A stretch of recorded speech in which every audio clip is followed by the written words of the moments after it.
O mundo pode entrar em recessão e o Brasil pode lucrar com isso. Parece uma boa notícia, mas essa pode ser a armadilha econômica mais perigosa da década. Enquanto o mundo inteiro observa a escalada da guerra no Oriente Médio, o Fundo Monetário Internacional acaba de divulgar um alerta que não está sendo tratado com o peso que deveria. O crescimento global foi revisado para baixo, de 3,3% para 3,1%. À primeira vista, parece uma mudança pequena, quase irrelevante. Mas no vocabulário do sistema financeiro global, isso é um sinal de alerta vermelho.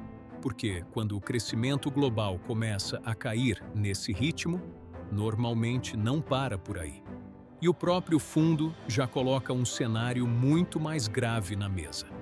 Se o conflito no Oriente Médio se intensificar, se houver interrupção no fornecimento de energia e se o petróleo ultrapassar a marca dos $100 por barril, o crescimento global pode cair para 2,5%. E em um cenário mais extremo, 2%. E 2% não é apenas desaceleração. É o motor da economia global começando a falhar. É o momento em que grandes economias entram em recessão ao mesmo tempo. É o ponto em que o sistema deixa de crescer e começa a se defender. E tudo isso tem um gatilho muito claro: energia. Mais especificamente, petróleo.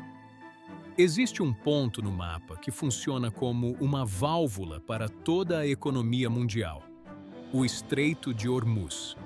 Por ali passa quase 1/5 de todo o petróleo consumido no planeta. Se esse fluxo é interrompido, mesmo que por poucos dias, o impacto é imediato. Em menos de 24 horas, o preço do petróleo reage. Em poucos dias, o custo de transporte sobe. Em semanas, a inflação começa a aparecer. E em meses, a economia começa a sentir o peso. Países altamente dependentes de energia importada, como Alemanha e Japão, são os primeiros a sentir. Os Estados Unidos, apesar de produzirem petróleo, também sofrem com o aumento de preços globais. O custo industrial dispara, o consumo desacelera, o crédito fica mais caro e o efeito se espalha. O caos começa no Golfo Pérsico, passa pelas refinarias da Europa e termina no bolso de qualquer pessoa que precise comprar comida, abastecer o carro ou pagar uma conta básica. Agora, antes de eu te mostrar por que o Brasil pode crescer no meio desse caos e por que isso pode ser perigoso, deixa eu te fazer uma pergunta rápida. Quantas vezes você já viu uma boa notícia econômica que depois virou problema no seu bolso?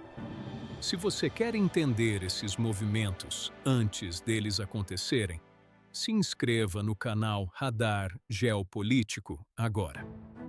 Porque aqui a gente não comenta notícia, a gente conecta os pontos que vêm antes dela. E é exatamente nesse cenário de pressão global que surge um paradoxo. Enquanto o mundo perde, o Brasil pode ganhar. O Fundo Monetário Internacional elevou a projeção de crescimento do Brasil para 2026. E isso não aconteceu por acaso. O Brasil, nos últimos anos, passou por uma transformação silenciosa. Hoje, o país é um exportador líquido de energia. Isso significa que o Brasil vende mais petróleo e derivados do que compra. E quando o preço internacional sobe por causa de uma crise, o Brasil recebe mais dólares. Os termos de troca melhoram, a balança comercial ganha força e o PIB reage. Na prática, o país começa a crescer, não apesar da crise global, mas por causa dela. E é exatamente aqui que mora o perigo. Porque isso não é um crescimento estrutural, não é resultado de aumento de produtividade, não vem de inovação, tecnologia ou transformação econômica profunda. é um efeito colateral, um reflexo direto de um mundo em crise. E efeitos colaterais não duram. Esse crescimento tem rachaduras, e a primeira já está se formando. O agronegócio brasileiro, que sustenta boa parte da economia, depende fortemente de fertilizantes importados. E fertilizantes estão diretamente ligados ao custo da energia. Quando o petróleo e o gás natural sobem, o custo de produção desses insumos dispara. E o produtor brasileiro sente isso imediatamente. O custo para plantar aumenta, a margem diminui, o risco cresce. E esse aumento não fica no campo, ele se desloca, sai da lavoura, passa pela cadeia logística e chega na prateleira do supermercado. O que parecia crescimento no gráfico vira inflação no seu dia a dia. A segunda rachadura é mais silenciosa, mas ainda mais perigosa. Se o mundo entra em recessão, ele consome menos. E os principais parceiros comerciais do Brasil são exatamente as economias mais expostas a esse choque: China, Estados Unidos, União Europeia. Se a China desacelera por falta de energia barata, ela compra menos minério, menos soja, menos proteína. Se os Estados Unidos entram em recessão, o consumo global diminui. Se a Europa enfrenta uma crise energética, a demanda industrial cai. E o Brasil depende dessa demanda. O país exporta commodities, e commodities dependem de compradores. Sem demanda, não existe crescimento. O impulso que vem do petróleo caro pode até aparecer no curto prazo, mas ele é facilmente anulado pela queda na demanda global. E a terceira rachadura é a mais próxima de você. É a mais invisível e, ao mesmo tempo, a mais sentida. Com a inflação global subindo por causa da energia cara, os bancos centrais não têm escolha. Eles precisam manter os juros elevados. E quem lidera esse movimento é o Federal Reserve. Quando os juros sobem nos Estados Unidos, o capital global se reorganiza. Investidores tiram dinheiro de mercados emergentes e levam para ativos mais seguros. O dólar se fortalece, o real se desvaloriza e o crédito dentro do Brasil fica mais caro. Empresas investem menos, famílias consomem menos e o crescimento desacelera. O lucro das exportações pode até beneficiar alguns setores, mas o custo do crédito caro atinge toda a economia. E então, chegamos ao ponto que quase ninguém está discutindo. O próprio Fundo Monetário Internacional já indica que o efeito positivo observado em 2026 não deve se sustentar. Ele tende a ser revertido, e de forma rápida. Isso tem nome: voo de galinha. Um crescimento curto, limitado, sem base sólida. Um impulso que mascara fragilidades estruturais. O Brasil não está construindo uma nova base econômica. Está reagindo a uma distorção global. Está surfando uma onda que não controla. E quando essa onda quebra, o impacto vem. E se o cenário piorar? Se o conflito escalar de forma mais agressiva? Se o petróleo ultrapassar de forma consistente a barreira dos $100? O próprio fundo já mapeou esse cenário.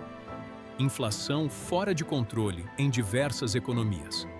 Desvalorização cambial em países emergentes.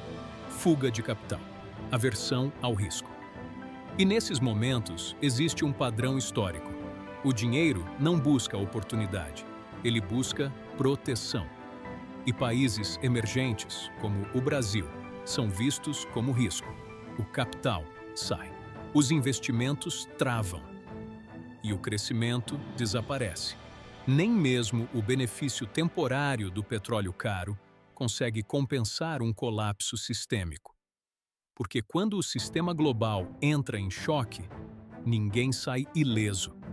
E isso leva a uma pergunta simples, mas extremamente importante. Se o petróleo subir hoje, Se o cenário global piorar, quanto tempo leva para isso chegar até você? Quanto tempo leva para o preço do combustível subir, para o frete aumentar, para o supermercado reajustar? Dias, semanas? Ou você acredita que existe algum mecanismo capaz de segurar isso por muito tempo? A história recente mostra que esses efeitos são rápidos, mais rápidos do que a maioria das pessoas imagina. O Brasil pode até ter uma janela de oportunidade em 2026. Pode até se beneficiar temporariamente, mas isso não significa segurança, não significa estabilidade e muito menos imunidade. Existe uma diferença enorme entre estar protegido e estar exposto de forma disfarçada. E o que parece uma vantagem agora pode se transformar em vulnerabilidade muito rápido. Salva esse vídeo e volta aqui quando começar a sentir esses efeitos no seu dia a dia. Porque esse é o tipo de movimento que quase ninguém percebe quando começa, mas todo mundo sente quando já é tarde demais. O Brasil não está ficando mais forte. O mundo é que está ficando mais fraco.